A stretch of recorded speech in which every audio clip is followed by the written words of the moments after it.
Karena saya tidak percaya kepada kau Yesus sebagai Tuhan, maka jangan selamatkan saya malam ini juga ketika saya tidur. Kalau sampai besok pagi saya masih bangun dengan keadaan selamat atas berkat rahmat Allah Subhanahu wa taala, berarti Yesus kau yang punya kelamin bukanlah Tuhan, melainkan manusia biasa saja yang tidak bisa berbuat apa-apa dari diriku sendiri menurut Yohanes 5 nomor 30.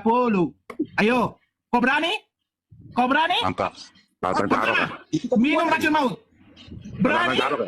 Minum racun maut. Mana kekuasaan Tuhan kau yang sebagai juru selamat? Mana kekuasaan Tuhan kau sebagai juru selamat? Saya tantang kau. Ayo. Ayo, di mana? Ayo, kalau sampai besok pagi saya bangun berkat rahmat Allah Subhanahu wa taala, Tuhan saya yang menciptakan saya, berarti Tuhan kau yang sebagai manusia yang mempunyai kelamin bukanlah Tuhan, melainkan manusia biasa yang dia katakan, aku tidak dapat berbuat apa-apa dari diriku sendiri, kata Yesus. Udah kau, saya mau bicara. Kenapa kuku bicara? Lakukan tantanganmu. Lakukan tantanganku. Lakukan tantanganku. Saya kan hanya menantang. Minum racun maut. Saya menantang Tuhan kamu. Tuhan Yesus, dengarkan saya. Saya adalah, diam. Saya adalah mantan umatmu. Diam kau. Kau tidak perlu bicara. Saya adalah mantan umatmu yang dulu menyembah engkau, yang saya elukan menjadi Tuhan. Diam kau. Saya tantang. Dengarkan saya. Di depan saya ada kitab suci kau. Kau diam. Tolong bekerja, host. Di depan saya ada kitab suci. Di depan saya ada kitab suci Bibel kau. Saya tantang. Kau kan bilang tantang Tuhan saya. Tuhan Yesus yang dijadikan Tuhan oleh umat Kristen. Saya tantang kamu Yesus yang sebagai Tuhan. Yang dulu saya adalah mantan menyembah nono kau juga. Saya tantang. Ketika kau berkata di dalam Markus 16 nomor 16. Siapa yang menerima aku sebagai juru selamat dan memberi dirinya dibaptis, dia sekalipun dia meminum racun maut, dia tidak akan mati. Sekarang saya tantang kau Yesus yang sebagai Tuhan, Tuhan palsu atau Tuhan benar. Kalau menurut orang Kristen Tuhan yang benar, menurut saya kau adalah ilah palsu. Saya tantang kau ketika ada pengikutmu, pengikut setiamu yang katanya bersedia mati rela demi kau, yang kau katakan dalam Lukas 14 nomor 26, siapa saja yang mau menjadi muridku, dia harus membenci orang tuanya. Nah, contohnya seperti ini. Mungkin dia sudah melakukannya, membenci anaknya, membenci orang tuanya, sehingga menerima kau menjadi Tuhan dia. Selamatkan dia ketika dia minum racun maut. Selamatkan dia ketika dia minum racun maut. Selamatkan Fernando ketika minum racun maut. Selamatkan Fernando ketika minum racun maut. Datanglah kuasamu Yesus. Selamatkan dia. Tantangan saya yang kedua Yesus. Kau dengarkan saya tantangan saya yang kedua Yesus. Kalau saya masih hidup sampai nanti malam, berkat rahmatnya Allah Tuhan saya yang menciptakan saya, yang memberikan saya kehidupan, yang juga mencabut nyawa saya tantang kau. Kau diam. Saya tantang kau Tuhan. Saya tantang kau nih Tuhan. Kalau sampai saya hidup pagi, berarti kau Yesus bukanlah Tuhan. Kau hanya manusia biasa yang dipilih oleh Tuhan untuk menyampaikan firman. Ayo, Kristen silakan naik. Open camp, minum racun maut. Kasihlah waktu orang lain. Minum racun maut, Bang Penginjil, ribut. Minum racun maut kau Fernando. Saya tantang kau minum racun maut. Tantang aku sama pancor ini. Minum racun maut. Minum racun maut. Mulut kamu kan sobek. Minum racun maut. Tunjukkan, buktikan. Cepat. Saya tantang kau. Mulut kamu itu sobek itu. Banyak cerita kau minum kau racun maut.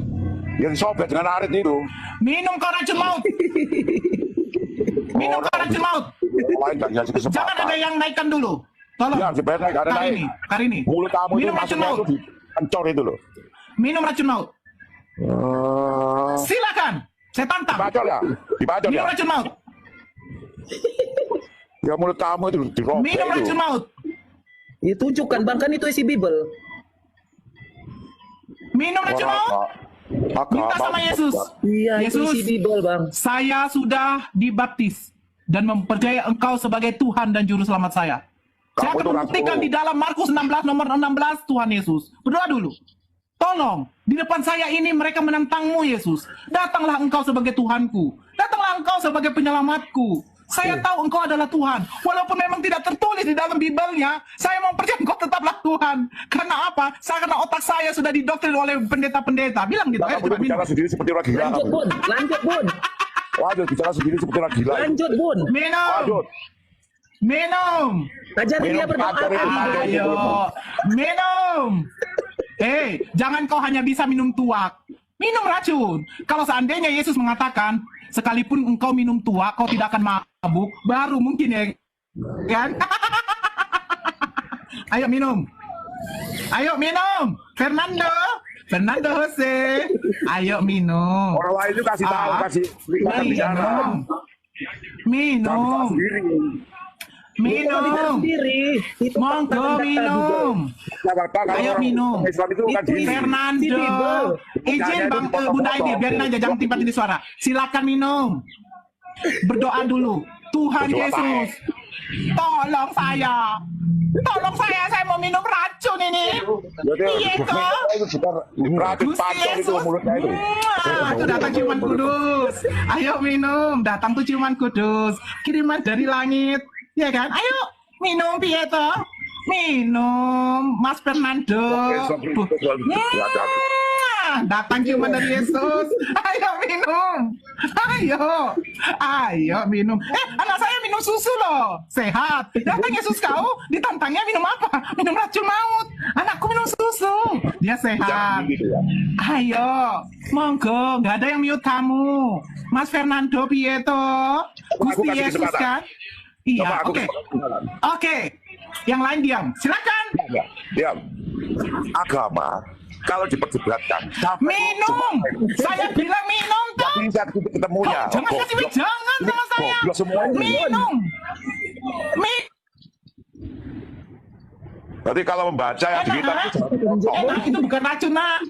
Itu fakta. Monggo minum. Kalau membaca ini potong-potong. Dapat saya ciuman kudus lagi Fernando. Enak kali dicium kudus ini loh. Ayo. Itu dia saudara video cuplikan yang baru saja kita tonton videonya tadi. Bagaimana yang pertama kita sudah mendengar seorang Nora Aritonang ini menantang Tuhan Yesus Kristus dengan mengatakan, jika engkau adalah Tuhan, cabut nyawaku hari ini, kata Nora Aritonang. Dan perlu kita ketahui bahwa seorang Nora Aritonang ketika dia mengucapkan kata-kata seperti itu, maka saya yakin cepat atau lambat dia akan mendapatkan sesuatu yang mana Tuhan sendirilah yang telah ditantangnya. Bagaimana pernah juga terjadi seorang mualaf yaitu Agustan yang menantang Tuhan Yesus, bahkan berani mengentuti Alkitab. Apa yang terjadi? Orang ini saudara mengalami suatu kengerian seperti yang saudara tahu akan hal itu. Itu yang pertama. Yang kedua, bagaimana orang ini mengatakan kepada apologet Kristen yang lain dengan mempelintirkan ayat Alkitab, dengan menafsirkan dengan sesuka hatinya dan sembarang hatinya, yang mengatakan minum racun maut, katanya. Itu sesuai dengan yang tertulis di dalam Markus 16 ayat 17 sampai dengan ayat berikutnya yang mengatakan, tanda orang percaya mereka akan mengusir setan-setan demi namaku. Mereka akan minum racun maut. Dan sekalipun mereka minum racun maut, mereka tidak akan mendapat celaka.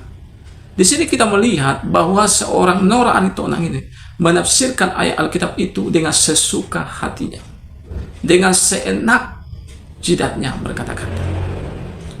Padahal ayat ini bercerita bagaimana ketika kita pergi dalam satu penginjilan yang mana kita tidak tahu akan sesuatu, katakan saja ada orang memberikan kita minuman, ada orang memberikan kita makanan, lalu kita meminum, lalu kita memakan tanpa sepengetahuan kita apakah ada racun maut di dalamnya.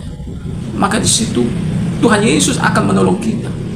Tuhan Yesus akan meluputkan kita dari racun maut yang mematikan itu. Itu yang dimaksud oleh ayat ini. Jadi Nora Aritonang ini sedang mengatakan bahwa kita itu mencobai Tuhan. Artinya kita minum racun maut. Apakah kita hidup atau tidak? Dengan sengaja. Ini namanya mencobai Tuhan. Alkitab mengatakan jangan engkau mencobai Tuhan Allah. Hati-hati. Ya. Jadi sangat tersesat dan sangat menyesatkan kata-kata dari Nora Aritonang ini. Dan kita hanya bisa berdoa kiranya orang ini cepat atau lambat diproses. Dan biarlah kiranya pemerintah dengan inisiatifnya sendiri memproses Nora Aritonang ini supaya Indonesia ini aman. Indonesia ini sebagai umat yang beragama satu dengan yang lain terpelihara. Dan penuh dengan kedamaian. Itu yang kita rindukan. Jangan ada lagi oknum-oknum seperti Nora Aritona yang kerjanya menghina kekristenan, yang kerjanya mempelintirkan ayat Alkitab Kristen, yang mana ayat Alkitab itu bukan kepercayaannya sendiri, tetapi adalah kepercayaan orang yang dimiliki oleh orang lain. Ya, teman-teman, apa yang menjadi komentar saudara terhadap video ini? Silakan isi di kolom komentar, komentar yang bijak, komentar yang mengedukasi, supaya video ini boleh menjadi berkat bagi orang. Jangan lupa di-share sebanyak mungkin supaya pemerintah mendapat perhatian terhadap video ini, sehingga mereka menilai tentang seorang Nora Aritona. Puji Tuhan, Tuhan memberkati kita semua. Shalom dan sampai jumpa di video selanjutnya.